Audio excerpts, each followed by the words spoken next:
Apple already has all my money. Why aren't they just giving me all the new things now?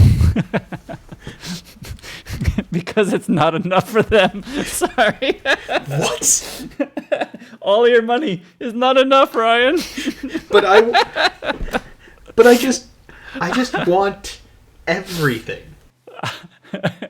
You're gonna have to get a better job. Sorry. I need to talk to my boss about getting me a raise. Welcome to My Hill to Die On, episode 5. Everyone has things they are passionate about.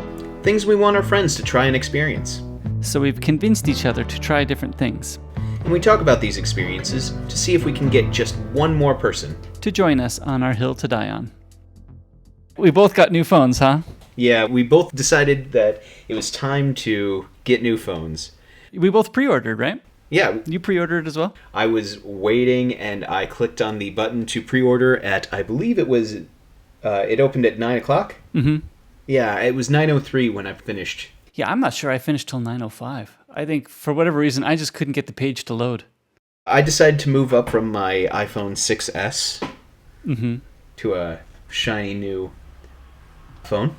A shiny new phone, yes. I moved from my broken iPhone 7, my tale of woe from last episode. And my shiny new phone is an iPhone 11 Pro 256 in space gray. What did you get? I got the iPhone 11 at 128. What color did you get? I got black. You got black? Mm-hmm. Yeah, so I have to ask, what was it that sold you on the iPhone Pro? Wait, did you get Pro or Pro Max? No, Pro, definitely Pro, not Pro Max. Okay.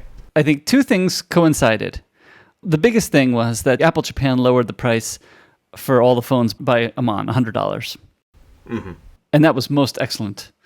And then I wanted the smaller phone. I didn't want the bigger phone. So I think the biggest reason for me to buy the more expensive phone was the size. I think that reason alone wasn't enough. The fact that in my head, it was only a $300 difference, not a $400 difference. In your head. In my head only. Yes, I'm rationalizing, but in my head only, it was a $300 difference because of the fact that I was expecting it to be $100 more. So to me, it was only $300 more. So that was another secondary benefit. Another secondary benefit is the extra camera and a slightly nicer screen. I happened to be at Apple picking up one of the school's broken computers. Well, it had then been fixed. The day before the iPhones came out, on Thursday the 11th. Yep. And I was looking at them, and yeah, the screen of the 10S compared to the 10R at the time, because that's what they had on display still. Yeah, it's not much different. And I'm sure the screen from the 11 and the 11 Pro is not much different also. But yeah, the screen of the 11 is a very nice screen. Yeah, the main thing that I've heard about the screen from the 11 Pro was the fact that the blacks are blacker. The blacks are very black. Now with the dark mode, I have turned most of my stuff to the black night mode features. And yeah, almost you can't see the edge of the screen compared to the edge of the phone. So that's very nice. Yeah, so for me, the price was a big thing. I don't live in an abundance of wealth. And so the extra $400 difference. Yeah, it was $400 difference. Yeah, the $400 difference was a bit too much for me for the benefits that the Pro would bring. And I'm not sure I should have gotten the more expensive one. I'm very happy with the size, but I'm not sure I should have gotten it. Well, for me, the price is the biggest thing, and I looked at the benefits for the Pro, and yes, I like the smaller phone, so that was one of the things in favor of the Pro. But for me, aside from the size and the screen quality, all of the other features were not things that were priorities for me. So for me, those two features were just basically not worth $400 to me. Yeah. That was what it came down to, is those were the two features that I liked over the 11, and the price difference did not make up for those two features. Yeah, I think the other thing too I was considering was even if I got the iPhone 11, yeah, I might have gotten the 256 version. So then it was still, again, a $300 difference between the iPhone 11 and the iPhone 11 Pro. I was kind of playing that game too. So, Well, for me, before I bought the 11, I decided, hey, I should check out how much space I actually use on my current 6S. My current 6S is a 64 gig. oh, really? Yes. Oh, so 128 is like double. Yeah, so 128 is a double, and of my 64 gig on my phone, I currently am using up 30.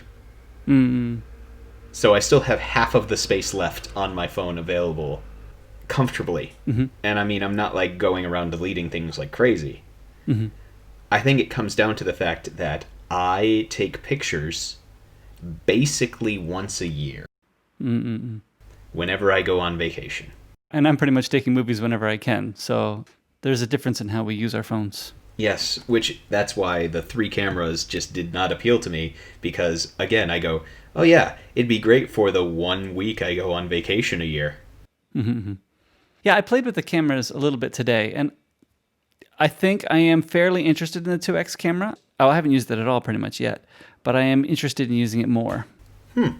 And teaching my wife how to use it so that when she has my phone, she can use it more as well. Because she takes good photos. I think the other thing that was interesting to me too was the little bit of extra waterproofing, considering my story before. What? You mean you might accidentally jump into a pool with your phone in your pocket? I don't plan on it, and I know the consequences, and I will not be counting on it for the rest of the phone's life. Yeah, just, think about 2 years from now. But at least I have a little extra now. Yeah. I love the size. Does your phone feel big for you? Honestly, I think I kind of like it. Oh, okay. The only problem is when it's in my pocket. Yeah, it's big in your pocket. Yeah, it's big in my pocket, but then again, that's just what I kind of expect. It just means that instead of shoving everything into one pocket, I have one pocket that is just the phone now. I do think that my phone feels bigger to me because the screen takes up the full height of the phone. And I think the other thing that makes it feel bigger is it is heavier. So it does feel larger to me, even though I don't think it's really larger. It's not larger at all, but it just feels larger. I did end up getting a kind of a little case just to deal with it until the better cases come out. Yeah, actually, I did buy a case as well. The clear case that you saw. Mine's basically a clear clamshell sort of thing Oh, okay.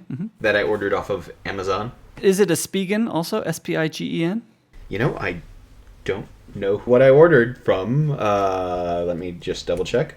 Sold by a spouse. I grabbed one that was basically... A few hundred yen? No, it was 1,500. Yeah, that's not bad. Not bad, but something that would hold up to my normal level of abuse. Yeah. Mine has some pretty large corners, so I'm pretty pleased with it as a first phone case purchase. As a first phone case purchase, I think it turned out okay. Yeah. I'm kind of in the same ballpark where I'm just like, yeah, this feels good. And apparently, according to the description on Amazon, it says that it has perfect design. Oh, I'm sure it's perfect. No one would ever doubt the fact that they said it is a perfect design. Although they did not change the description properly because it says, and I quote, "Unlike other smartphone cases in the market, precision machined to fit the size. Hold your precious iPhone XR securely." When its description says iPhone 11, 11 Pro Max, and 11 Pro, clearly they did not update the description. They copy-pasted. How dare they? Don't they have somebody who's sitting there waiting to update new descriptions in English on a Japanese website? Yes, exactly. Right. In English on a Japanese website. Yes, they are chomping at the bit for that one, let me tell you. How do you feel about the battery life on your new phone? I love the battery life.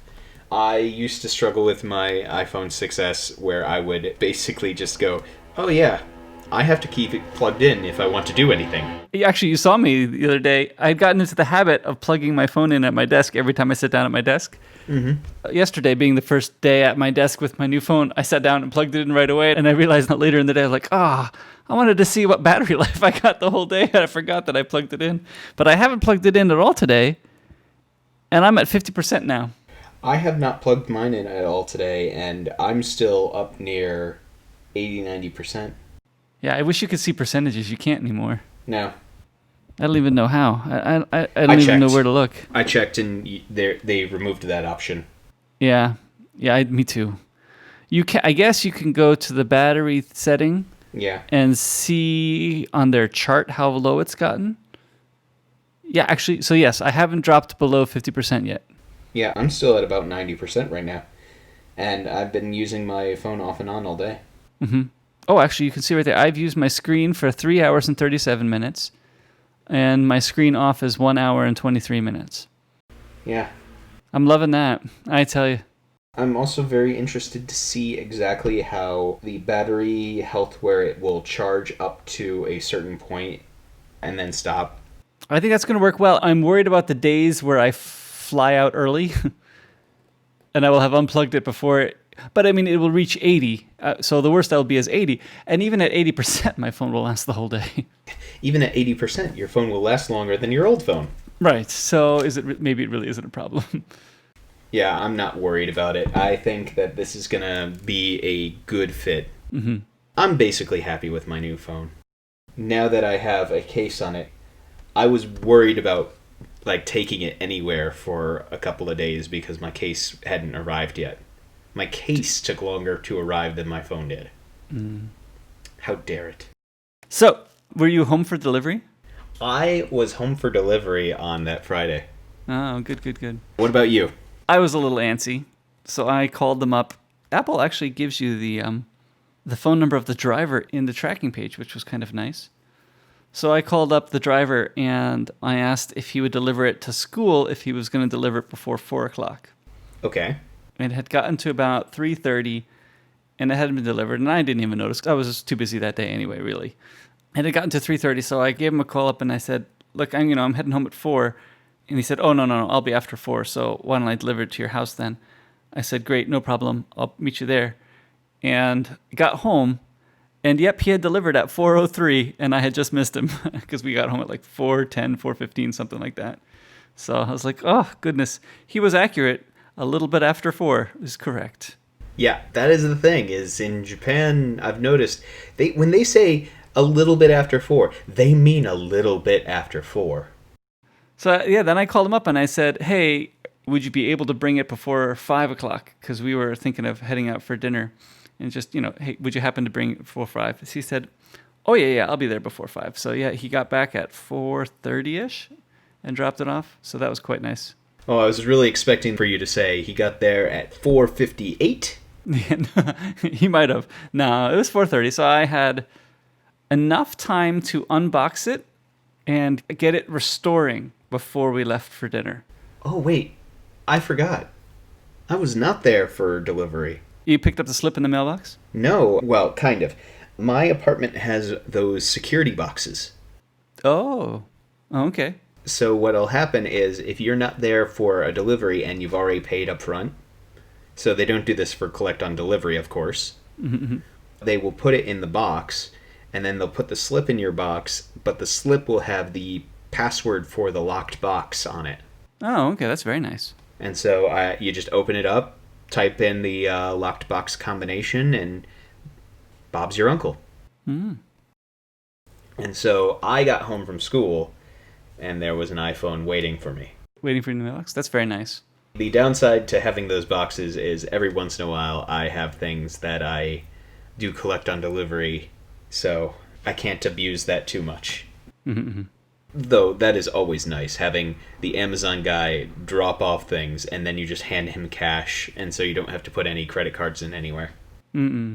We've had the Amazon guy drop things at our front porch very recently only. Usually they won't even dare do that, right? Just leave it on your Genkan. Yeah. But now they've left a few things on their Genkan. One time they called up my wife and said, is it okay if we drop it here? And she said, okay, sure, that package, yes. That was the first time they did it. And just this last time, they dropped off a printer cartridge I had ordered. It was kind of nice, but it was surprising to me that they even attempted that. Yeah, they normally are pretty secure. Yeah, exactly. They'll leave like 3 papers in your mailbox saying they tried to deliver it before they even do anything else. So it was surprising to me that they had dropped it on the stoop. So, Yeah, they have not. I mean, so the SIM card that is currently in the phone, they actually would not deliver it. That's why I had to be home, was they would not deliver it without me being there to sign for it. yes. Did you have to show ID for that too, I think? I think I did. I cannot remember, but I think I did. Yeah, I think when I got the SIM cards, you have to show ID. It's very interesting. Which is usually you don't. They just, whoever's in the house, they give it to. But But yeah, that was why I was getting confused, though, was because I could not remember which one I was, like, rushing home for. So are you all switched over to, would you switch to B-Mobile? B-Mobile, yeah. So I'm all switched over to B-Mobile because SoftBank was bleeding me dry. Yes. Talk about giving blood. You were giving blood monthly already. Yeah, more than that. I think they were trying to take my blood, my life, my soul, and my firstborn child. Yep. It was bad, especially when When you were having a 6S. when I had a 6S. And you had finished paying it off, and they're still charging you. Yes.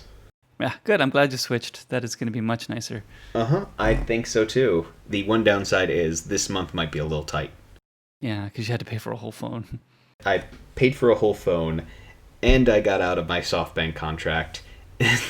Oh, and you have the new SIM card fee. Yeah, this might be a lean month. What can I say? So I am liking iOS 13. There's only a few small... I have switched to dark mode fully, and I do like it on this phone. Embrace the dark mode. I don't like it on my computer. No, we're gonna get you there one day. Maybe. I like dark mode on my phone. I don't know if I like it on my computer. We'll have to see. We'll just expose you to dark mode slowly until it becomes the norm. You know, it's weird. Most emails show up in dark mode. Have you checked that out? But a few emails, the ones that are HTML formatted, show up bright white. Have you seen that? No, because I don't use the mail app. Oh. Because I have class. Oh, yeah? So what app do you use? I use the Gmail app. Which is all white. All white. All the time, right? Okay. All the time. No matter what I want to do to change it, it's all white all the time, so I don't even notice it. Yeah, it's kind of nice. I do like messages in dark mode. Did you set up a new Memoji for yourself? Oh, not yet. I will have to get to that, because, Yeah, messages asks you to do it. I set it up, and then, of course, my daughter had to perfect it for me. I do like the Memoji stickers. I did use it a little bit. I sent one to my wife. Yeah, I'll set that up later. Did it take a while for you to get used to the swipe up? Yeah, one of the things is moving from the 6S to this. I don't know how I ever made it without face recognition. Yeah, it's pretty nice. I think one of the things that bothers me a little bit is I have to swipe up to actually open the phone. I liked with my previous phone, I just had to lay my finger and the phone would open. Oh, not even swipe. It's like you have to move your finger up slightly. It's not even a full swipe. It's like you... Well, I have to move my finger over to the phone, I guess. Yeah, it is honestly, you could do the smallest of flicks and it would do it. I guess they do it that way on purpose because then you can't read any of your notifications if the phone just unlocks when you look at it. I think I liked how I had a motion to get my phone out of my pocket where I just have laid my finger down on my phone as I was lifting it out of my pocket, and by the time it came up to my face, it was already there. And I don't have that motion anymore. Oh, what a shame. Now you're going to have a different motion that you're used to of staring deeply and intently at your phone while it recognizes you and unlocks.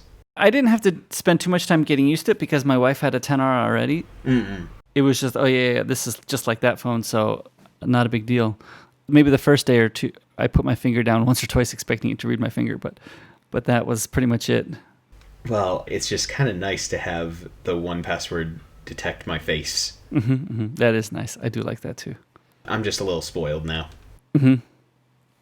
Oh, the only real glitch I had in transferring my information over was Overcast lost my playlist ordering. I had custom organized my playlist, and because I have still quite a backlog, it was a little bit rough reorganizing all my podcasts again. Not a big deal. In fact, I probably have a much better order now than I did before, but it was a little bit disappointing.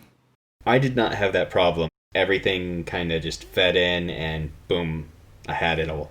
Good. But then again, I don't custom order anything. I have the ones that I'm currently listening to, and everything else, I usually will remove them if I'm not listening to them. Mm-mm. But I can say, without a shadow of a doubt, that I guessed which phone you were getting correctly, except I didn't try to predict what size you were going to get. Yeah. I knew you were going to go with a Pro. I should have gone for a regular one. Nah, I think you'll be happy with this one. Oh, I'll definitely be happy with it. That's not going to be a problem. I think I would be happy with the other one too, though. I think that's the problem. My thinking is, given how many pictures you take and given how much you use your phone for recording and taking pictures, I think this is a good fit for you.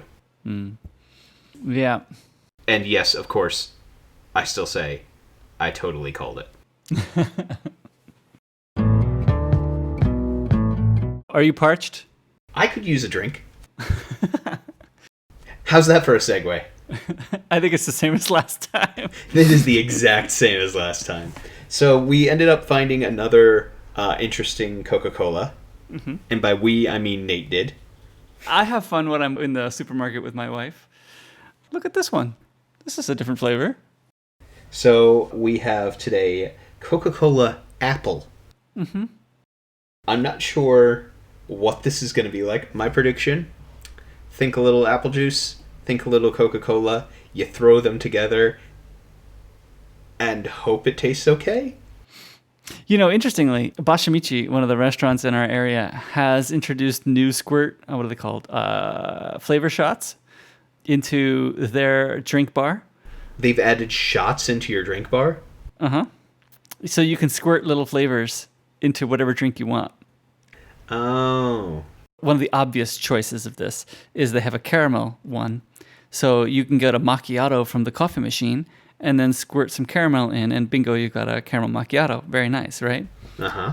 But they also have like green apple and pink grapefruit. So you can have your green apple macchiato. Well, you could. They have little pictures like this one you mix with coffee, this one you mix with the soda. They have all nice pictures for this stuff. And they expect you mostly to get the shot and mix it with the seltzer water they have. And you have then, green apple flavored soda. So I did try to mix green apple with Pepsi because they have Pepsi, not Coke there. And it wasn't bad. So I'm wondering if it's going to taste like that. So I think we've talked about this enough. I think it's time to... It's time for some Foley. Ooh, that was good. That was a nice one, yeah. Wow, that smells really apple-y. Yeah, it does. That is a strong scent. It's on the sweeter side, too. All right, let's see. Yeah. About what I expected. It's not very overpowering. No, I mean, it tastes like a Coke that has just this hint of apple flavor. Like somebody had... I got it. It's like somebody had taken the leftovers of an apple cider and poured Coke in it. Yes. Yes, it is a little bit more apple cidery than apple juice. Like you had just finished drinking an apple cider and you had like the dregs at the bottom of your cup, and then you said, let's just finish this off by throwing Coke in top. But it tastes, yeah. Yeah, it tastes pretty good. I'm going to say it tastes a lot better than the lime. What was it? Clear lime? Coke clear. I don't think it was clear. I think it was just lime. Or the lemonless Sprite. Oh, yeah. I mean, I'm not going to go out and like buy tons of these, but it's not bad. Yep, and I think one of the tells, on the Coke Clear Lime was that it was cheaper than the rest of them. And I'm like, this drink is cheaper than all the other sodas on the shelf. But the Coke Apple was pretty much the regular Coca-Cola price. Now, it could be because it just came out still. But I do wonder if this is more accepted in Japan than the Coke Clear Lime was accepted. Well, it is an Apple drink, and it is getting to fall time. And we bought Apple iPhones. It all comes full circle. We're making the connections. I'm going to start to put things on the wall and connect them with twine. Yep. It all comes back to apples. Actually, I didn't think of that until just now. I didn't think of that when I bought it. Did you make that connection earlier? No, not at all. But you know what? I buy Apple phones, and I buy Apple Cokes. Well, my problem is the other day I was riding on the train, and I just realized I might have a problem because I had this brand new iPhone in my pocket while adjusting the song using my Apple Watch, listening to the song through my AirPods. Yep, I have the same problem. I blame you. I only got you to buy the AirPods and the watch. Well, got you to buy. I pushed you over the edge. Keep in mind, before I came to Japan and before I worked at our school, the computer I had was a PC that I had built. But I didn't talk you into the 6S. No. How did we do that? Oh, because it was the only phone you could get, right? It was the phone I could get, and originally, for the first month I was there, I was going to be on call, and so the school was going to be paying for my phone. Oh, yeah. And then that changed about a month into me being here, and then, yeah, all that craziness happened. And so we had to switch it over into my name, but yeah, it was the only phone I could get at the time, too. Other than a flip phone, and, I could always go back to a flip phone. Yeah, you could, but still, the plan you got now is very cheap. It's just you just spent a whole lot of money on a phone. Oh, yeah. Plus, let's be fair, I could always go back to a flip phone. But is that really living? I do realize I do a lot of work on my phone. I kind of laugh at how much I can control of our network from our phone. Oh, yeah. Oh, I love the fact that Google Admin has an iPhone app. I mean, that's just great. I've reset a whole bunch of passwords with that thing. Oh, yeah. I mean, you just walk around and people say, oh, this thing's going on, and you can just, pull out your phone and toot, and then it's done. Rather than having to go, well, let me get back to my office and I'll take care of that. So how was Tokyo Game Show? So I went to Tokyo Game Show. What to say about Tokyo Game Show? I have been to Tokyo Game Show every year since I came back to Japan. One of the things that I actually have is I have made sure to get the coffee mug from Tokyo Game Show every year. So I now have a small collection of Tokyo Game Show coffee mugs that are lining a shelf, and I'm worried about the day that it no longer fits on that shelf. Do you have like lanyards too that you get? Sometimes. This year, I remembered to order early enough that I could get one of the Tokyo Game Show supporter tickets. So, just to give you an idea of what that is, the supporter ticket, first of all, it gets you a t-shirt, a pin, and you get into a special line that gets you in about half an hour before everyone else. Oh, okay, that's pretty nice. So even if you were to get there at 4 in the morning, but you didn't have one of those supporter tickets, you were still getting in after all of the people who had bought the supporter ticket.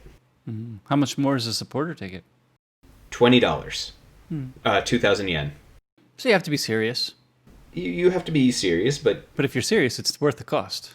And to be completely fair, I'm already taking the train down there, which is somewhere around 800 to 1,000 yen. Yeah.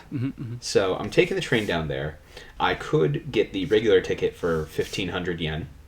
Oh, so it's only 500 yen more. No, it's 2,000 yen more. Okay.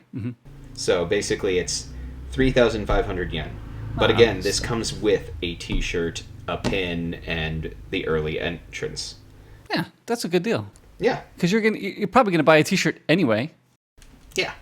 The one downside is the T-shirts are definitely in Japanese man size. And so their extra large is, shall I say, a little snug. It's like an American large, right? It is an American large.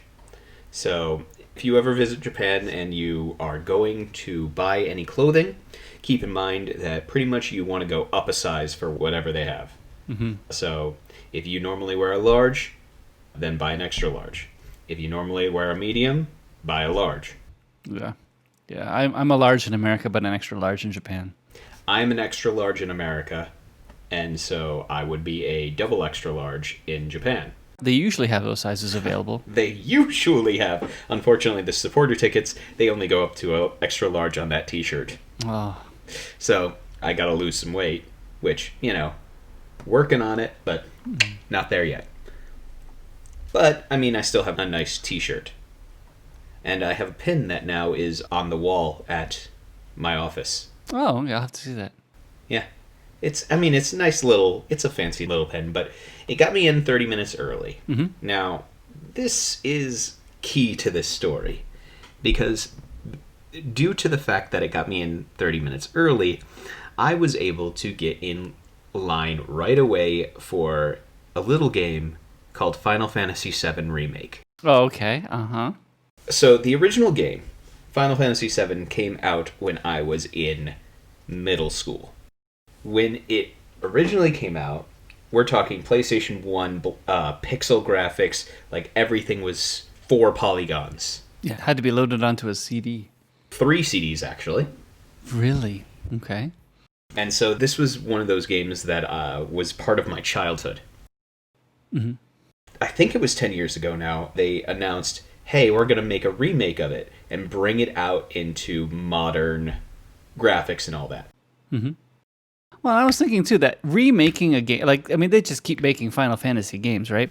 Oh, yeah. But remaking a game means that almost... I'm assuming it's not easy, but still, almost you can take a pass on coming up with a new game, because remaking basically means that your customers will buy that game again. So that's kind of relieves some of the pressure to come up with, Final Fantasy 29. Well, first of all, they're currently only up to Final Fantasy 15. Oh, 15, sorry, yeah. Mm-hmm. Not 29.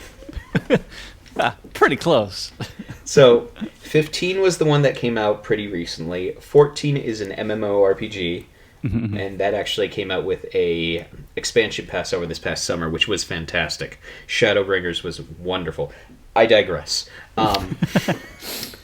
But yeah, to give you an idea of how long I've been playing Final Fantasy, I started with 1. Mm-hmm. That was a while ago. Wait. Which system was Final Fantasy 1 on? Nintendo. The original, the NES. Famicom. Yes, the original Famicom Nintendo. Yeah. Interesting. It was great. Anyway, so back to my story, because I feel like I've gone off on a little bit of a tangent. Anyway, so I get in 30 minutes early and go straight for the line to the Square Enix booth, where I get in line for the remake. So I got to play Final Fantasy VII Remake probably about half an hour after the show opened. So you were still waiting in line for about an hour-ish? Yeah, but only an hour. Only an hour, whereas if I had gotten into the regular line, after the line filled up, they started handing out tickets for come back at this time and you'll be admitted into the line, basically. Be admitted into the line. Oh, yeah. That's how much demand there was for this game. The tickets to get admitted into the line were gone by 20 after 10. And the show opened at 10. And that's for the entire day. All of Saturday, the entire line was filled up and all the tickets were gone in 20 minutes. And it would have been faster if they could have gotten people into the line to get the tickets faster. So, I get to play this game. They've made some changes to the battle system. Long and short is, I like it. It feels good. Because what they've done is they've merged the... Because originally Final Fantasy VII was a turn-based battle system. Okay. Where you basically, your characters wait and a little gauge fills up, and once it fills up, they get a chance to make their attack, make their move, cast some magic, do whatever. This one, what they do instead is you basically have kind of a more action-based system where you're swinging your sword, and then that action fills up a gauge, which allows you to take a special action. And when you hit the circle button, the O button, it will actually bring up the wait menu So, like, the world pauses around you while you are picking your special move. So it keeps that same sort of turn-based feel while still having that action aspect. I like that. They do have a classic mode, which allows you to put it back into a turn-based sort of feel. But you're playing against the computer, not another player. You're playing against a computer. All this to say, it was excellent. I am really looking forward to this game. I got to fight the first boss of the whole game, which is a giant metal scorpion. So were you playing like they had like one level finished that you could play? Yes. But it looked finished, that level. Mm-hmm. So they're just got to work on more levels. Honestly, at this point, it's probably balancing quality assurance, so finding any bugs. They might be developing a few more things at the later end and adding a few side quests and things like that. I think the main gist of it is probably mostly, like, solidified. But my guess is at this point, it's mostly going to be quality assurance. They probably also set the date in March because they don't want anything to go wrong and have to push the date back. Right. Because we've already been waiting for a while. They have a couple of things in there that when they originally announced, hey, we're going to make a remake of it, I had to ask myself, is this going to be okay with some of the modern like sensibilities of things? So there is a scene in Final Fantasy VII, the original one, where one of your friends is basically trying to find information, and so is basically trying to infiltrate this guy's brothel. Okay. And so you determine that you want to save her from this to protect her for whatever reason, because that's what you do. You're the helpful guy. The only reason I say it like that is because she is one of those characters who fights with her fists and could pretty much beat up anyone. And so, yeah, I'm going to go and save her when no matter what, she was probably okay. She could probably take care of this on her own. I was wondering how they were going to pick that in modern sensibilities, and also with the fact that, yes, I'm calling it a brothel, but basically, this guy is trying to exploit, abuse, and rape women. How do you deal with that in a way that shows the proper weight of that kind of crap? And that's one of those things that I'm like, I hope they do that well, because what he's doing is that awful, and you have to show him being that awful to make that thing have that much weight that it deserves. Or it's going to turn into either a issue, or it's going to just turn into a comedy bit. Right. Yeah, people will dismiss it. Yeah. So they have to, you have to deal with it well. Yeah. And you'll get a lot of bad press. Oh, yeah. And that's just one thing that's in that entire game. That game, the one downside I will say to the way that they're doing it is this game that is releasing in March is the remake of the game, but only the remake of a certain portion of the original game. Because with all the things that they're adding, with all of the advancements of graphics, and with all the character development that they're adding to this game, they've basically made a full game out of the first third of the game. Out of the previous game? Yeah. And so you have a third of the game, of the previous game, that has been now fleshed out into a full game of its own. That means that in addition to this one, there's probably going to be a couple more releases of the remake. Okay. I just hope it doesn't take another 5 years to get the next step. Honestly, the long and the short is, I'm really looking forward to this, and so March cannot come soon enough. And if I get mysteriously ill in March, don't worry about it. I'll just call you up and send spies over and see if you're actually sick. Make sure to send if you're sending spies. Because... No, he'll get roped in too. What are you talking about? He already has his copy pre-ordered. So do I, actually. Yeah, did you say you got that special boxed edition? Oh, no, I did not get the special boxed edition. The special boxed edition was $300. And it was America only, right? America only. I got the deluxe edition, which is basically there's a couple of extra things, but not the like super deluxe edition, which comes with like a figure and crippling debt. Crippling debt, yeah.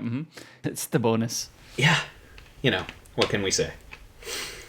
So that was the first thing I did at Tokyo Game Show, though. So you would have finished that before around lunchish time, then? Maybe? Oh, way before. I actually finished that. I want to say it was almost. I got in to play it around 10:30. Oh, that's not long. Yeah, no, it wasn't not long. I finished the game in about 15 minutes. Is all you really get.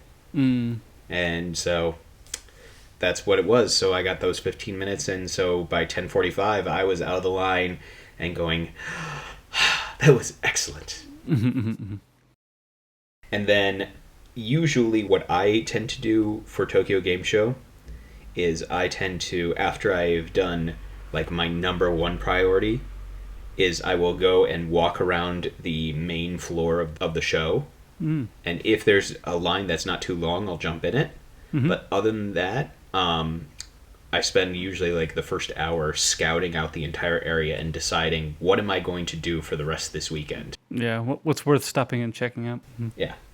There's a couple of things that I tried to do, but so there's another game called Ys. It's basically spelled YS. And their new game, which is number 9. Yes, because I play all these games that have a lot of iterations at this point. Ys had a demo that you could play. The problem was they had so many people who wanted to play that they ended up giving out tickets for getting into the line. But the problem was the way they did it was they had a stack of tickets, and you went through the queue, and they would hand you a ticket. You'd have to wait through the whole line to get the ticket. Oh, no, the ticket was like 10-second walk. But you would walk up, grab your ticket, and then walk away. And there was a letter on that ticket. And then after they had distributed all those tickets, they put up a sign. And it said, these letters are getting in, and these letters get basically the Hazure prize. Oh, so you might not even get it. Yeah. And, I mean, if you got the miss, if you got the Hazure, you got a clear file, like with the artwork of the game. Oh, at least got something, but... Yeah, you got something, but you didn't get to play the game. So, I went both Saturday and Sunday to Tokyo Game Show. On Saturday, I went in and got a Hazure. On Sunday, I went in and got a Hazure. Oh. So I now have 2 clear files that have the game's artwork on it and have not gotten to play the game. But that being said, I got to play a lot of other games. I played a game called Neo 2. Because that one has only gotten up to number 2 so far. But that one I am looking forward to. It's basically kind of a feudal Japan Dark Souls is the best way to put it. So I did go both days. On Saturday, I went really early and showed up and got a chance to play all these games. And because I also had my advance ticket, in addition to showing up early, I actually got to play and have my hands on a lot of games. Wow. Sunday, because I had done such an early day on Saturday, I treated myself and allowed myself to sleep in. Okay. And just caught up with any of the things that I had missed. But your ticket would have allowed you to go in early as well on that day, too? Well, when you buy your ticket, you buy for 1 day. Okay. So I could have bought 2 of the advance tickets, which would have allowed me to get in both days. But I would have had to spend, since it's 3,500 yen for one of those tickets, I would have had to spend 7,000 yen for the 2 days. Oh, so the second day you just got a regular ticket, huh? The second day I just got a regular ticket. Yeah. Because I knew that usually what happens is I tend to go on the first day, hit like all of my main priorities, and then the second day I go and just kind of take it easy. They do have a really good indie area where they have a lot of people who are making independent games, not backed by a publisher or anything, and they just let you sit there and demo out games. There were a lot of really cool ones. There was a game called Witch that is a turn-based RPG that was fun, but I'm looking forward to seeing how that one progresses. The maker did say that he was going to start a Kickstarter, but the storyline that he described to me sounds really interesting, and so I'm looking forward to seeing how that one goes. There was another one that was basically a kaiju movie battle royale, where each player took control of a kaiju monster, and they basically just had a fight in the middle of a giant city. So is the object to kill the other monster or knock as many buildings down? The object was to destroy the other monster. Not the buildings. The buildings were a bonus. Because some of the buildings, like, they helped you destroy the monster by picking up and throwing a building at them. Okay. So things like that. There were a lot of really good games out there. Oh, they had a booth for Cyberpunk. We talked about this one a couple of weeks ago. That's the one with Keanu Reeves, right? Yes, that's the one with Keanu Reeves, and the one that I said Parents Got a Parent about. Yes. I mean, it looks good. It looks really good, and I'm looking forward to getting a chance to play it, because what they ended up doing is having somebody from the studio play a demo in front of you, and you kind of watched it like a movie. It was interesting, and the gameplay looks really good. Again, I'm looking forward to seeing how that story shapes up. Probably not like a run out there and buy it for me, but it's going to be definitely on a wish list for me. Simply because I have so many games in my backlog right now that I'm running out of time. Right. I mean, by the time that PlayStation 5 comes out, I might be close to partway through my backlog, which is kind of sad. But PlayStation 5 comes out next year? Doesn't it come out next year? Oh yeah, it comes out in 2020. Oh. So you're saying it's going to take you that long to catch up? Oh. So you can't buy any new games, basically, huh? No, that is not what I am saying at all. I have a bad habit of when a game goes on sale, I tend to buy it if it's on sale. Like, if they have a reduced price. So I tend to buy a lot of things on sale when they cost like $5, $10, and go, oh, this is a great deal. I'll get to this one eventually. Unfortunately, so many sales have happened that I am now going, yeah, I'll get to it eventually. If I place it at the bottom of my queue, it's going to take me about 2 years to get to it now. Because my choice of games tends to be these games that take upwards of 40 hours. Think as if you were to take Monkey Island. Now, have 6 or 7 of those in a row. And that's one game. Yeah, lots of time. Yeah, these are big time sinks, big time investments, and I just have to admit to myself that there are some games that I have purchased that I'm just not going to get to, which is sad, because I don't want to do that. Right, because then it feels like a waste. But the other side of it is you only have so much of a certain currency called time. And it's either going to be I'm going to die before I finish all my games, or I'm going to have to allow myself to be turned into a android just so I can finish it. Right. Yeah, when you find the magic crystal that gives you more time in real life, not in the game. I'm just thinking, we'll just slowly start to add some robotic augments and allow me to live a little bit longer, and then when I fully become a android hybrid, that's when I'll get to them all. Did you even look at Apple Arcade? Speaking of a backlog of games. Yeah, speaking of adding more to your backlog. Exactly. I have looked at it. It looks like they have a lot of good games coming out. Okay, so when I say I am trying to not go immediately out and buy everything, is because right now I have 4 games pre-ordered that are due to arrive in the next couple of months. In addition to that, I have probably about 100 to 150 games sitting on a bookshelf behind me. On top of that, I have a lot of digital games. But John Syracuse says Sayonara Hearts is worth playing. Sayonara Wild Hearts? Sayonara Wild Hearts, that's what it's called. He says it's really good. And you can play it for free for the first month. Yeah, that's the motorcycle one, right? You know, I didn't even watch it when it was shown in the keynote. I skipped right over all the game demos. What? Yeah, the game demos. Sorry, skipped right over all of them. So you mean you have been listening to me talk about this, very focused on it? No, I'm focused on what you're saying. I didn't watch any of the things in the keynote. Yeah, it looks like it's a motorcycle game. It does look good. And you have the controllers to play it with, too. Yes, I do. It also is coming out for PlayStation 4. It is on Apple Arcade, but it is through other systems as well. It's also through the Nintendo Switch. Oh, is it? Yes.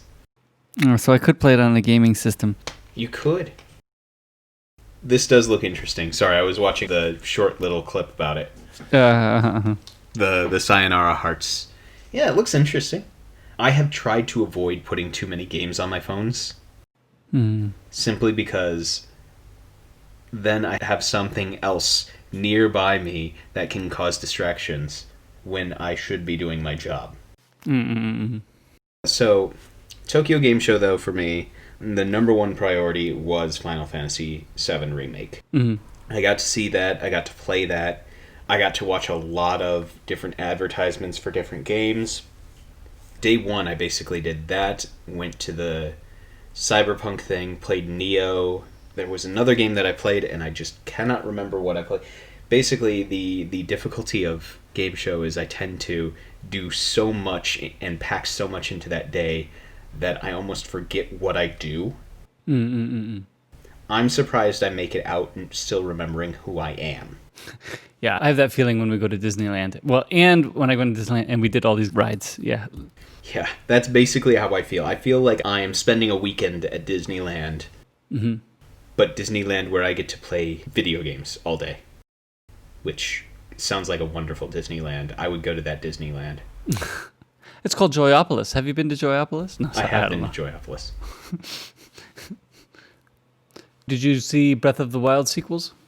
I did not. I mean, I saw the normal advertisements. I didn't see anything new there. There were a couple of other things that I wanted to try, but the lines were just too long for. So I had to survive on watching the trailers. I mean, there was a new Yakuza game. Really? Yeah, which means, what are they on, 6, 7? I didn't even know there was a series for that. Oh yeah, there's a Yakuza game series. It's an awesome series. So you're playing the gangster, huh? You are playing a gangster. Now, to be completely honest, definitely not what I would consider a family-friendly game. For many, many reasons. But it's a fun game. Also, the main character is one of those characters who is kind of like the rough and tumble with a heart of gold sort of guy, who's always like looking out for other people, but is also gonna pick up a neon sign and smash it over a guy's head. So you're supposed to like him, even though he's the bad guy. Oh yeah, you're supposed to like him. Like, he follows the honorable code of the Yakuza side of things, rather than like the I'm going to exploit everybody and exploit women. And I mean, he's still, to be completely fair, he still is involved in certain aspects of that life. But it is supposed to be a likable character. The Death Stranding advertisement made the game just look so much better than anything I've seen in a while, but that's the one that was really mysterious, and I was talking about how the very first ad was the guy basically on a beach, naked, holding a baby in his arms. Oh, yeah. Yeah. This game is shaping up nicely, and we're getting a little bit more details about it. Still looks strange, and I'm still trying to get my mind wrapped around it, but it looks interesting. Yeah, I remember that you were talking about that one when we talked about E3. Yeah, that was basically it. It was me running around the entire Makuhari area, just kind of being a giddy little child, staring at a bunch of shiny screens and getting to play a couple of games. Oh, I was going to start with a health update because it looks like somebody beat me last week. Oh, miracles do happen. I was not paying attention at all, and now you can't even find out like what it was, how much you beat me by, or anything. Huh. I'm gonna be honest. I was actually pretty surprised that I actually won this one, because there was one day that my battery ran out. Yeah, the day you had like 50 calories. Oh, yeah. And I was like, oh, I'm not going to win this. Okay. And then the very following day, you had walked 400 calories at most Mm-mm-mm. out of your 1,000 quota. Mm-mm-mm-mm. And that put me back in the running because I've been doing pretty well. Oh, I didn't finish any rings that day. I wonder what that was. Day was Sunday. That would be Sunday, yeah. Lazed around, I guess. Well, all I know is I've been doing pretty good this week. Most of my days were somewhere around 700 to 1,000 calorie walking around and doing my going to the gym and all that jazz. And so, hey, miracles do happen. I wish you could have history. Yeah, that'd be nice. It would be nice to see. Like a history of your competitions sort of thing. Yeah. But, you know, Because, I mean, you won fair and square. I just want to know how badly I lost. my guess, probably not by much. Yeah, maybe. But still, it would be nice to know. It would be nice to know. So the media that we're going to talk about today is The Dark Crystal. We mostly decided to do this because of the new Netflix show that is supposed to be a prequel to the Dark Crystal story. So we wanted to watch the original and go back to the Jim Henson classic. So go ahead and watch it first if you haven't already. And then come on back. We'll wait for you here. So I assume that if you're still with us, you've now watched the movie, or if you haven't watched it this time, you've watched it in the past. To me, it was interesting that the movie started with a voiceover. And actually, I was thinking that most of the time, the movie doesn't explain anything. That you're sitting there learning at the same time. Although sometimes I think some things are hammered over your head. But the backstory kind of starts the movie and then drops you off. And then you're just learning everything as things are going along, too. I would say that the narrating overview like that, it was a lot more common in sci-fi and fantasy movies of, like, the 60s and 70s. If I'm remembering correctly. This came out in 82. So yeah, it just feels like it is something that I've seen in a lot of other movies, but it's usually on older movies. That is a very interesting way to start the movie, but I felt like it was necessary. Yeah. Because there is no way I would understand any of what the story was without that. No, I think they needed to start with the backstory, but they didn't overdo it. They just covered the basics to get you going. Yeah, it was just enough to get you going. And the only other times that they had the narrator in the background were things that were, well, for lack of a better term, foreshadowing. During the whole prologue goes into talking about the Skeksis and the Mystics and the Gelfling, Jen. But they do the intro in the exact same way. They're greeting the day in this way, but there is no comfort in this. That very thing creates in you an image of what the characters are and what they represent right from the get-go. I agree. My next note was about the quest and how much he's told throughout this. And to me, it's quite interesting that pretty much the only thing that the wisest mystic tells him is that he's got to get the shard from Ogra. He doesn't go anywhere beyond that.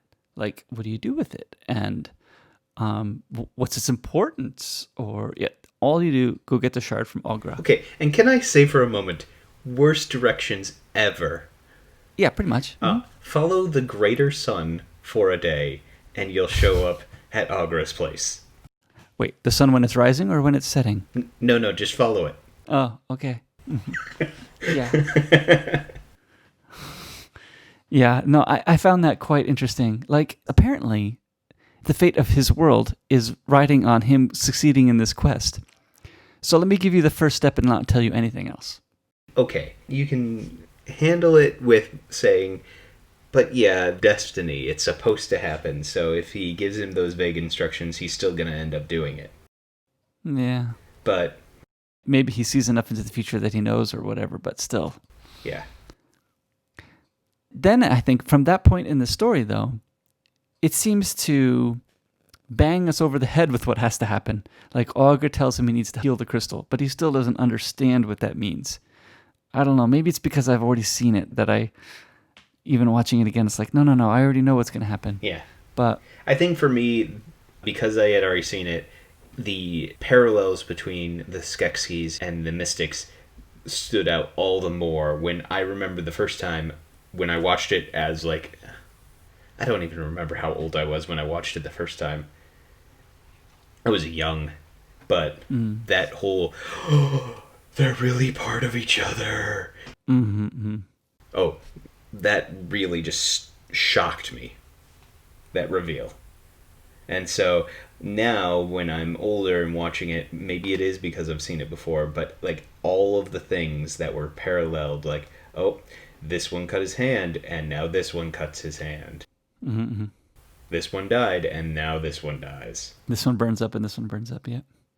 That being said, you do have to admit that the difference between the two races get a different treatment of death. And I think that also goes into playing into where you understand their character. Yeah, actually, that was one of my notes too, is that the Skeksis instant decomposition.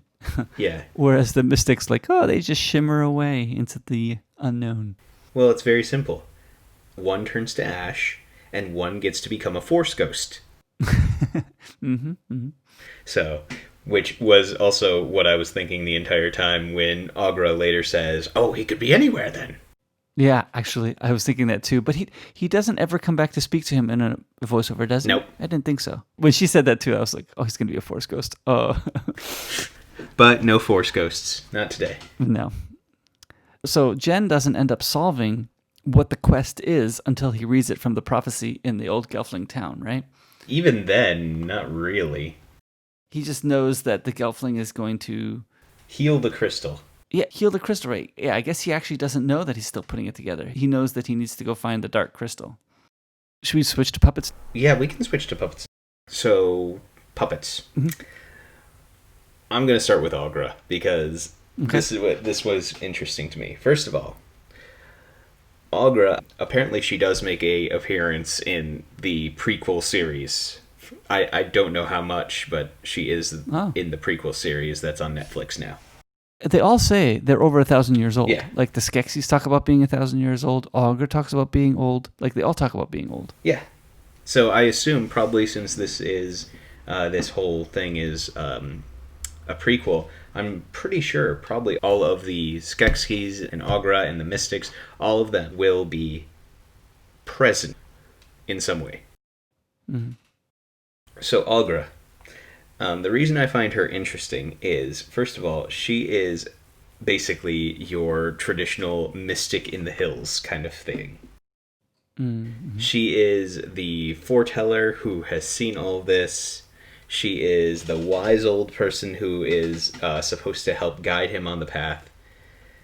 But in addition to all this, her name, Agra, actually is a very close parallel to the word augur.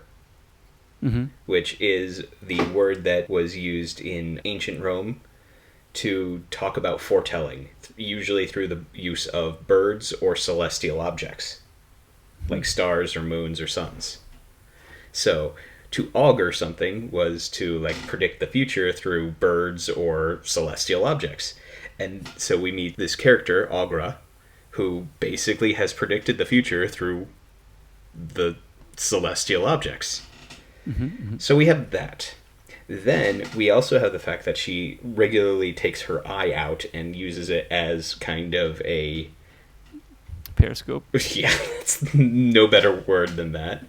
And all that makes me think of is Mr. Potato Head. Sorry. Well, I wish. But actually, Greek mythology. Oh, okay. Because in Greek mythology, there were the three fates who would basically have this eye that they could take out. And anyway, I digress.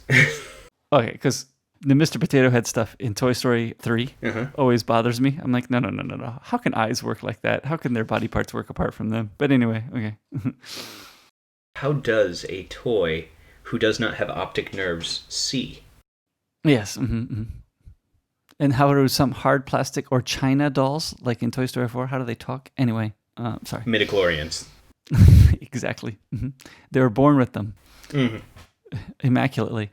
Okay, so all that to say, Augra is a very interesting character because she has all of the physical characteristics of like the old mystics, the old foretellers from like ancient Greece and ancient Rome, but she's just that type of character. So I always found her interesting. And I wanted to know how they animated her eye. How did they get, when she's holding it, to move around like that? Because that was quite interesting. And maybe they had just something underneath that's moving it around, but that was quite a neat piece of work to do. Yeah, I don't know how they would do that. The only way I could think of is maybe if they weighted it slightly and then got a Mm-hmm. whole bunch of different shots. Mm-hmm. Yeah, and then just rotated it in the hand. I wasn't seeing them rotate the hand, and then that would throw the weight to a different spot. Mm-hmm. But it was quite neat to see that eye move in the hand or the eye move on the table. I'm like, how do they do that? The table would have probably been easier. You just run a little. That line through the bottom. Yep. Hmm. But the hand, I was wondering. I Yeah. don't know. Well, that being said, actually, since the hand would be a puppet, Hmm. you could just run a line through the hand. Hmm. I watched a thing on YouTube. Hmm. I tried to find a few behind the scenes things, and there's not that many. There's a few, but it's interesting listening to Frank Oz perform Agra in the voice of Miss Piggy. To me, that sounds a little more accurate than the voice they came up with, but still, it was kind of fun to watch that. Yeah, I could see Miss Piggy. I did find they had her deliberately sit down, I think at least 3 times. Yep, it was. Let's see. One was in the throne room. One was in the. They're going through the crystals. Yep. And one was inside the. Basically the prison. Yeah, the essence chamber or whatever that is. Yeah. Yeah. Mm-hmm. Yeah, I guess that's just a character thing, but it was just interesting that. Yeah. Okay, we'll see this a few times, and it's going to be one of the things she does. But it was such a deliberate, like, lowering down of the character. It's just a very interesting choice to make. Mm-hmm. That's her. Yeah, they're playing on this quirk of hers, huh? So other puppets. Let's do Skeksis. Oh, yes. Skeksis are quite interesting. Yeah. Are they supposed to be, like, half dinosaur, half bird? Yeah, maybe. My daughter asked me if he was a dragon when she saw him on the screen of my iPad. You know, that I could see dragon, too. You know? Dragon, bird, dinosaur. But I think the Skeksis, maybe outside Jen, the Skeksis seem to be the most intricate puppets they had. Like, lots of different things move, and they moved pretty naturally some of the time. So, like, with the people inside them, they moved pretty well. Yeah. I would say the mystics are probably also up there.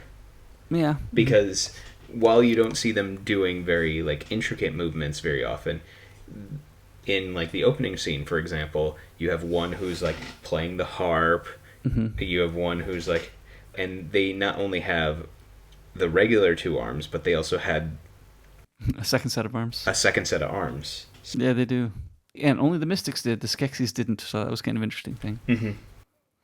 But the Skeksis, they had facial muscles that moved. They had drool and spit coming out, which is quite interesting. Yeah, it was just even getting the fingers to move the way they did. They hung a lot on the dinner scene. That dinner scene was quite long, right? Oh, yeah. But looking at that, like, that's just amazing how they got all that to work. And you think about, like, also your very impression of the Skeksis is in that.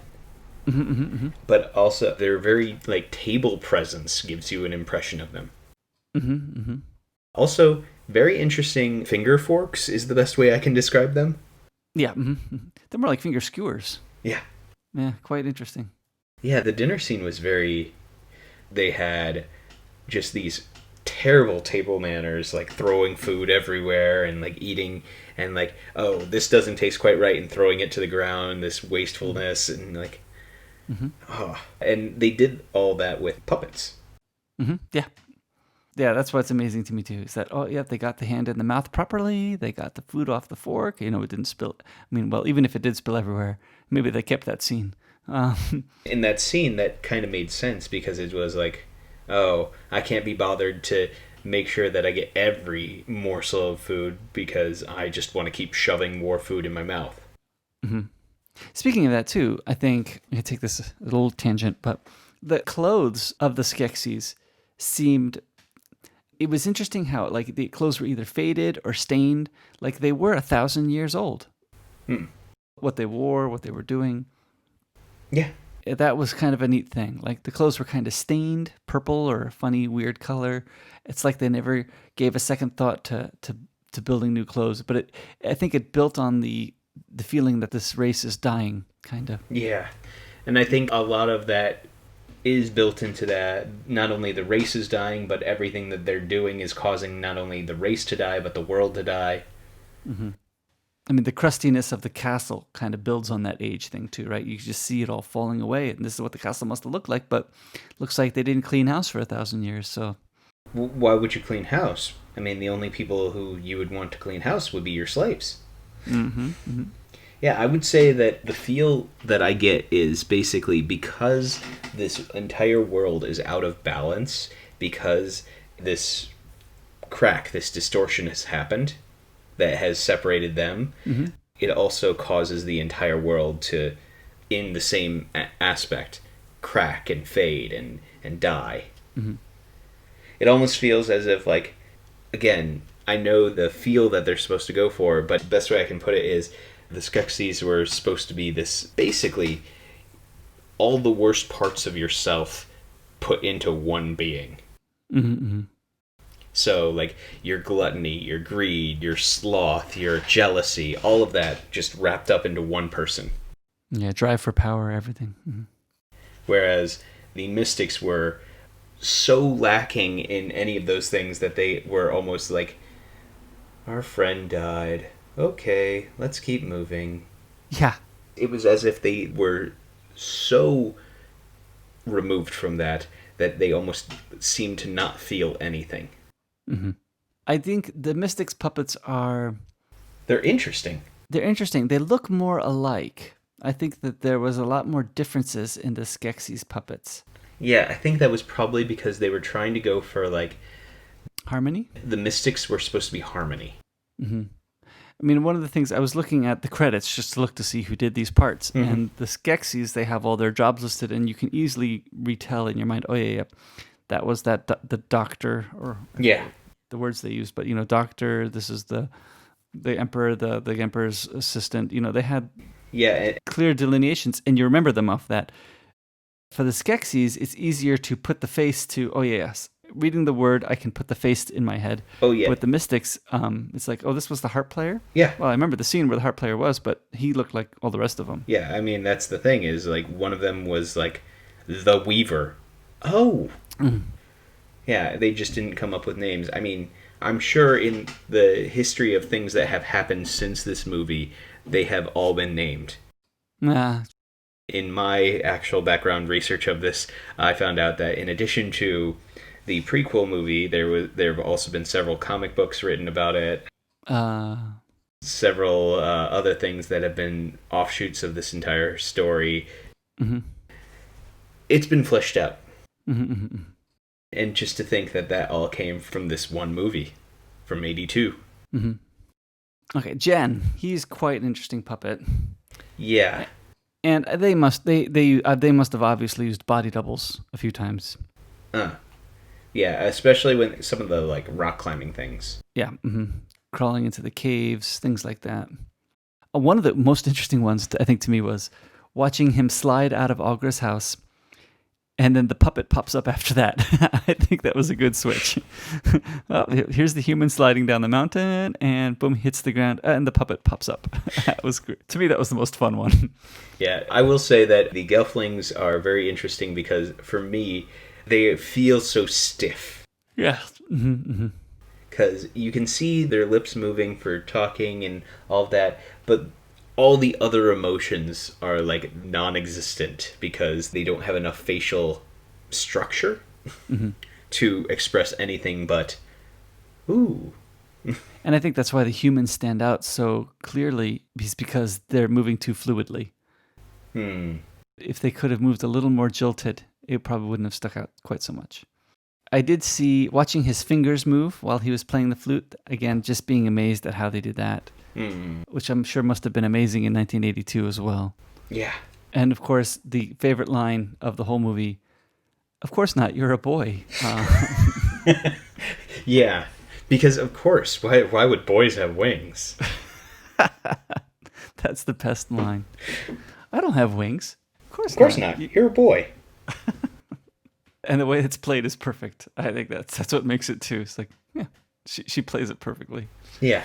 When they introduce her, Yeah, Kira, it was very interesting because, like, the very first thing they do is, oh, we're going to touch hands, and now you both share memories? Yeah, to me, actually, I wrote down in my notes here, dream festing sounds very inconvenient.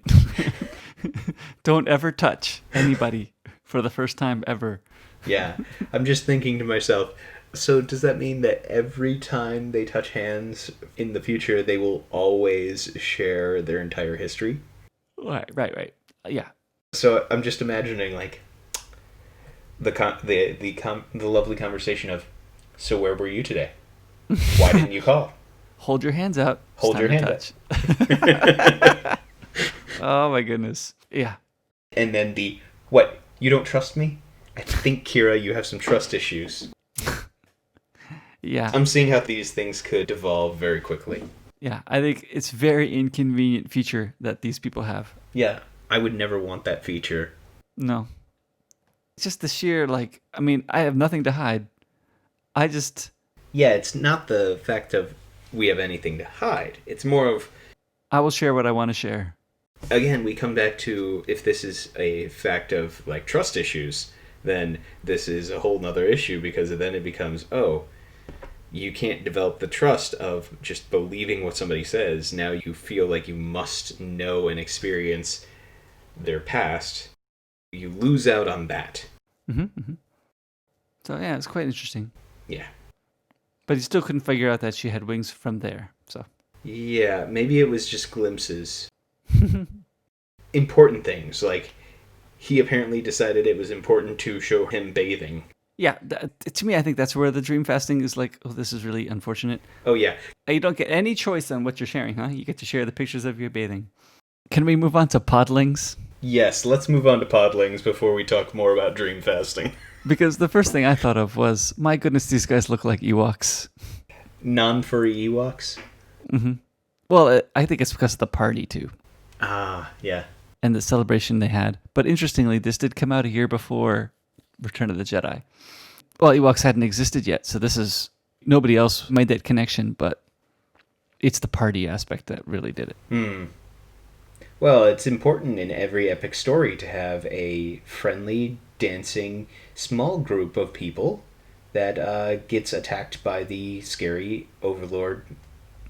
Just showing how awful the Overlord is, because they're attacking the innocent partygoers. Right, pretty much. Yeah, it made the Skeksis really evil. Yeah, because how dare you interrupt a party?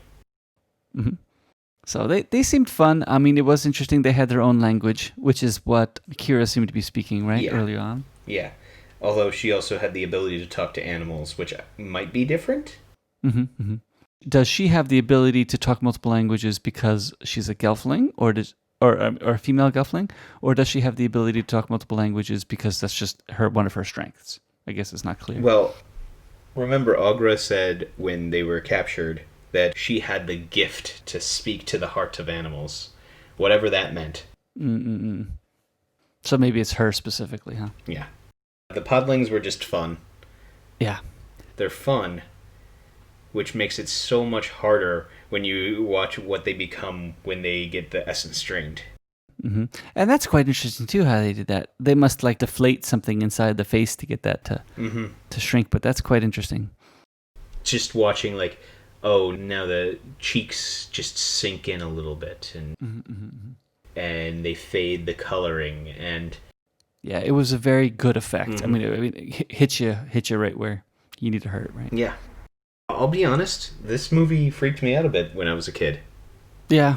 I mean, Yeah, he was trying to make a kids movie, but I think this is on the edge. I didn't show this to my kids yet, and I think Common Sense Media says that you should wait till you're 10 plus, and my oldest daughter maybe could watch it, but I think I'll wait a little bit. I think I probably watched it when I had an older brother, and so I tended to watch a lot of things whenever he got to watch them. Yeah, that's how our family works too. And so whenever my brother got to watch it, that's when I got to watch it. So I believe what probably happened is he probably got to watch it around the age of 8, which means I probably got to watch it around the age of 6. And there are certain aspects of this movie that were freaky to a 6-year-old. I don't doubt it. The next thing, it would be the Gartham. Oh. They are pretty scary. Well, until you're older and realize that they are giant scarab beetles? Or cockroaches. I'm not sure which. Although if they're giant cockroaches, that's deathly frightening. Yeah. Don't need to see that in real life. Well, they do seem to turn off and on, which is kind of interesting. It is funny now again to look to see. You can see their legs moving. Yeah. The humans' legs moving under all their legs, which is too bad. They did try to hide it as much as possible, and I think they did a pretty good job. They did a very good job for the fact that when you originally watched this movie, it was in standard definition. Yeah. Like 420 on a screen about 16 inches large. 16? Ooh, you had a good TV. I think ours was 13. And now I watched it in like Ultra HD 4K resolution, and I'm like, yeah, I'm seeing all the things they tried to hide here. Yeah, that's too bad. So it's a suspend your belief kind of moment where you go, yes, I know what's happening behind the curtain, but I'm going to ignore the curtain. But I did read on the internet that the Gartham's costumes were so heavy that they would have to hang the actors on a rack in between takes to rest their legs. Which I was like, I want to see that rack. What kind of rack hangs? How do you hang these guys on a rack? Quite interesting. I'm just, there are certain things that putting somebody on the rack is actually a better state than their normal state. That might mean there's something wrong with your costume. Well, and I do wonder if their legs are dangling on the rack. Maybe they're able to stand up without the weight of the costume. And I assume that it's probably not the same as the medieval torture device of a rack. I know. Well, no. I'm thinking it's a fancy clothesline, if anything. But I was actually imagining like basically a table. No. So they're quite interesting. I was actually going to specifically talk about the Striders. Oh, sure. Oh, yes. Because those things they're interesting. They have like the face of an otter, but like the legs of, I'm going to go with a giraffe, but I know that's probably wrong. And they looked like a mix of an otter, a giraffe, and a rabbit. But what's really interesting was the fact that you could tell that it was basically somebody just moving the arms and legs back and forth. But they ran really well. Yeah, they did a great job. Yeah, and I mean, it also gives you an idea of how well these puppets are, that you felt bad when you saw the one tumble off the side of the mountain. You were like, no, don't! I do think my only other slight problem with the Landstriders were that they were just too convenient. Oh, yeah. But I mean, that's how I felt about like the entirety of that movie. Yeah, well, that's true too. There's so much that you go, prophecy? Yeah, you're right. The convenientness of them was outweighed by your care of them. So for me, though, it did feel like a lot of this movie was very, very much, this works because of prophecy. Oh, you just happened to end up at Augure's place, even though the directions were awful. Yeah. Oh, you just happened to end up meeting the one other Gelfling in the world. Yeah, you happen to get caught prior to Augra's house by Augra as opposed to an enemy. Yeah. Like, if you caught in those vines and it was an enemy, you would have been done for. The whole thing would have been ended right there. And that's how the real story goes. Pretty much, yeah. So yes, the nature puppets are quite interesting. Oh, yeah. There's just tons of them. They're all over the place. There are scenes that are cut just for looking at the nature puppets, but is to get you into that world, right? Like, this is a different place. I mean, and they do set it up very well. Oh, yeah. And I mean, even the slight things like the thing that he lands on in the swamp that Kira tells to basically stand up and let him get out of the swamp. The very next scene after that is all the Skeksis eating that one. Oh, yeah. Like, one of the lines was, "Oh, my favorite!" And they just mentioned the name of the creature, which I cannot think of at the moment. But it was just that image of, this is their world. This is the world they have created. This is a massive production. There must be people all over pulling strings or pushing wires or whatever, especially with the podling party, right? Like, there's tons of people there. There must have been. Even as Jen is walking through a forest, you can see a tree breathing in the background. You can see flowers moving up and down. Just the simple scene of him walking through must have had like 20 people around pulling strings or pushing wires. Oh, yeah. The one where it's just, he's walking through the forest and one flower, like, takes off into the air. And then another one takes off into the air. And then another one. And that flows right into basically a whole bunch of what can only be described as like weeds that just every time he walks by them, they like sink into a hole and disappear. Just to imagine the amount of work that goes into that, but also it did create this whole living, breathing world. It wasn't just Jim Henson and Frank Oz saying, well, we got him to walk through the forest, so let's just make some great fauna and we'll stick it there and be done. No. It's like, okay, I want at least 5 things moving besides Jen. How can we do that? And 5, let's make it 10. Let's make it 10 things moving. What else can we get to do? Like, wow. And that whole thing is what creates this world that has captured people's imagination for years. Because they said, let's not have him just walk through a forest. Let's make the forest a character in its own. I'd be pretty scared walking through that forest, I think, with the amount of things moving around. Yeah, well, to be completely fair, in the forests here, there's the same amount of things moving around. We just don't see it. That's true, probably. They're just tinier. They're tiny little bugs. Well, and it did look like most of these things weren't going to harm Jen, too. So yes, I think nature was quite an interesting character in this movie. By the way, the prophecy that was on the wall definitely had basically the final scene of the movie already drawn on there, as if somebody was like, how can we make a prophecy? I got it. We'll take the script and just glue it on a wall. That's almost the point where it was at. I think that's where I was feeling like, this is hammered home. How come he doesn't understand this already? But again, maybe it's because I watched it a few times. So yeah, it's very possible. When I was 6, I didn't catch on to it, so really, I guess it depends on what the audience is. So a few favorite things. I really liked that Fizzgig rolls everywhere. Oh, yeah. Why have legs? Just make him roll everywhere. That's a great thing. I think that was my favorite movement of any of the puppets. I also found it interesting that he had 2 mouths. Yeah, 2 sets of teeth. 2 sets of teeth, yeah. I don't know what that back set of teeth is doing, but it's quite fun. It's there for intimidation, if nothing else.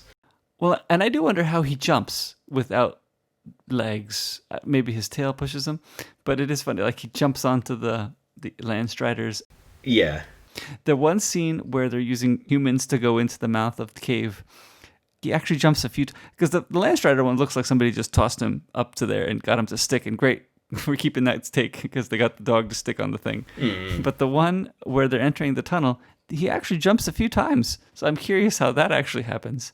Maybe with string pulling him up or something. But I was trying to imagine how it would work in real, like if we're talking about it being a real creature. Both, I think. How is it working as a real creature, and how is he working in his fantasy land? In real life, throwing in string. Mm-hmm. How he would work in Fantasyland, I can think of two ways. No, only one. And it's basically like he's compressing his body if he's bouncy enough. Mm-hmm. Like basically he's making himself into a spring. Nah. Or maybe his jaw is just that strong. He could pop his jaw open quickly. Since it seems to be a humongous mouth. Or like he uses the tail to get a little lift and then uses his stomach as basically a Super Bowl. Mm-mm-mm. So anyway, fizz gig rolling. That was a great scene. Yeah. Another one of my favorites is Chamberlain's whimper. We would do that at home all the time. When I was growing up, he would do. Oh, that's a funny sound. Yes. I also like that the first time you ever meet him, he goes, and the first thing somebody says to him is, I hate your whimper. Yep. It sets the character right up, right? Of course, and then he whimpers that whole scene still. Like, it didn't deter him. Oh, he's going to still whimper the whole time. Mm-hmm. And even later in the movie, they call him, let the whimpering Chamberlain have his garments back, right? They even slurred in him to there, too. The whimper was great. Yeah. I feel like I said a lot of my favorite things interspersed throughout the other things we talked about. I really like the music. Yeah. Honestly, the music, I think my two favorite things were the music of them on the boat, when it was the flute and Kira playing harmony. But more than that, the party music. Oh, yeah? Mm-hmm. If we're talking about world setting, those two instances were like the best for me. I think those two things set the world and also were just like I said, representative of the world, but also just a really cool sound. I don't know. I think the hero music was my favorite. Oh. It's interesting. The hero music? The main theme. Da-da-da-da-da. That, I think, resonated with me more. See, for me, the background music, just almost felt so natural that I didn't even notice it. Kind of an epic background music, which I think is what I liked. The last thing I have is the magic pot that makes physical objects. That's a pretty neat stunt. That one, I think, that was one of the best special effects they had, I think. It was hard to see matte lines around a green screen for that. That seemed to be one of the cleanest special effects they've had, as opposed to the end of the movie, where the special effects kind of fell flat a lot of the time, it felt like. But you mean the combined versions of the Skeksis and the Mystics? Well, the puppets worked well. The combined versions, I think they were cool looking. But the matte lines around the characters to see that, oh yeah, this was shot in a green screen, I think that bothered me. I actually think that between the three puppets of the Mystics, the Skeksis, and the combined form, I thought the combined form was the most boring of the three. Yeah. Because it was basically like they were so drenched in light that you couldn't even get a good look at them. Yes. The features weren't defining anymore. Yeah.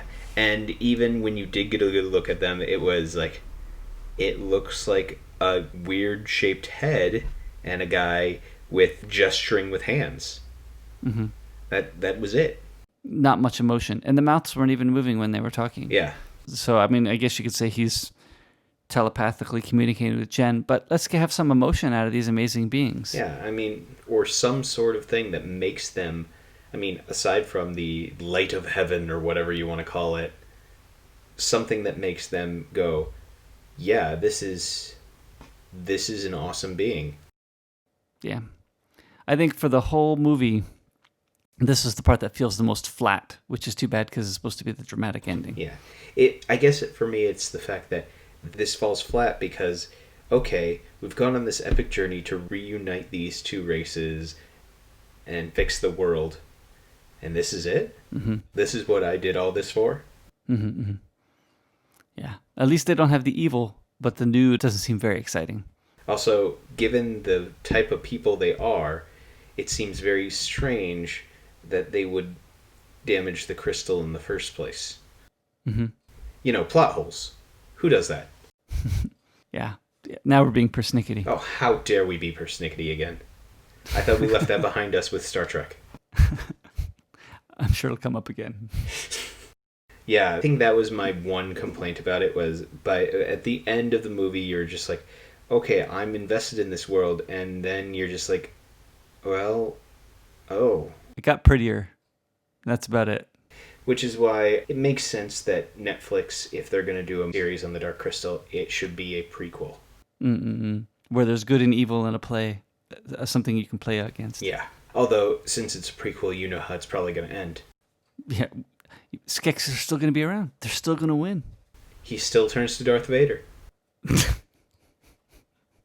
We've said it a few times now, I think, but the thing that wins you over the most is the world building, right? Oh, yeah. The characters, the fact that nature is a character, it's just building you up into this world, getting you to understand what's going on. It's a beautiful setting. It's amazing from a technical standpoint what they were able to do. Mm-hmm. Despite the few things that we can get persnickety about, it is still, at its end, a good movie. Mm-hmm. It's your traditional good versus evil battle.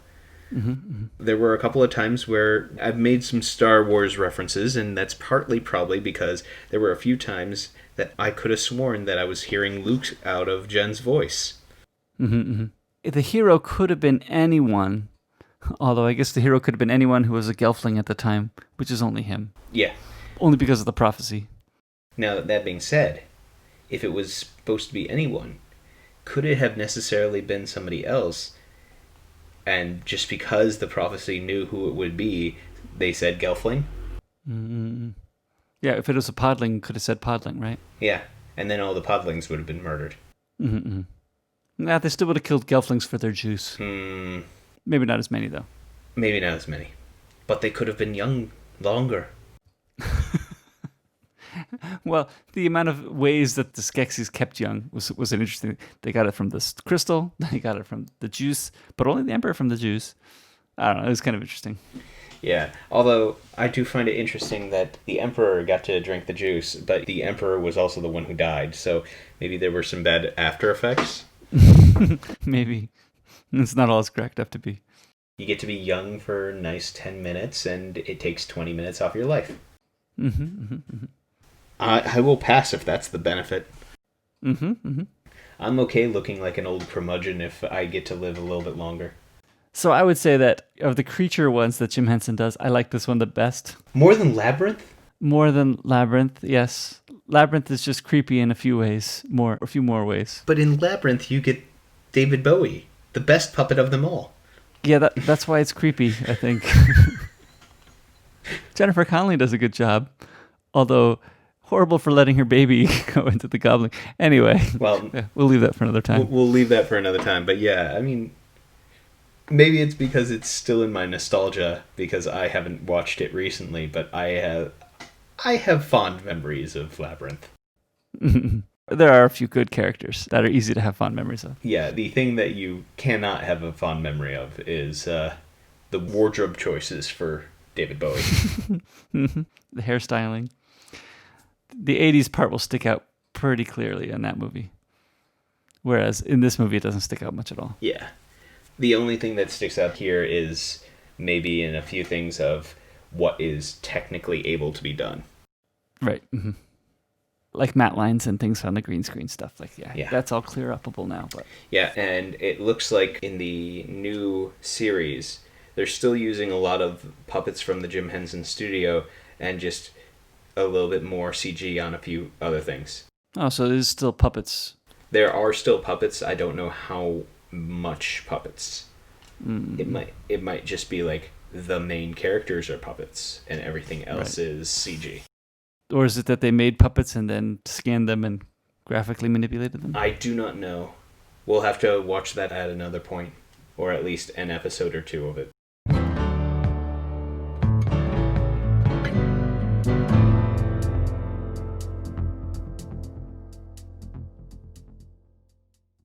And I will give you all the spoilers. No. Don't tell me what's going on. Do you actually think I would?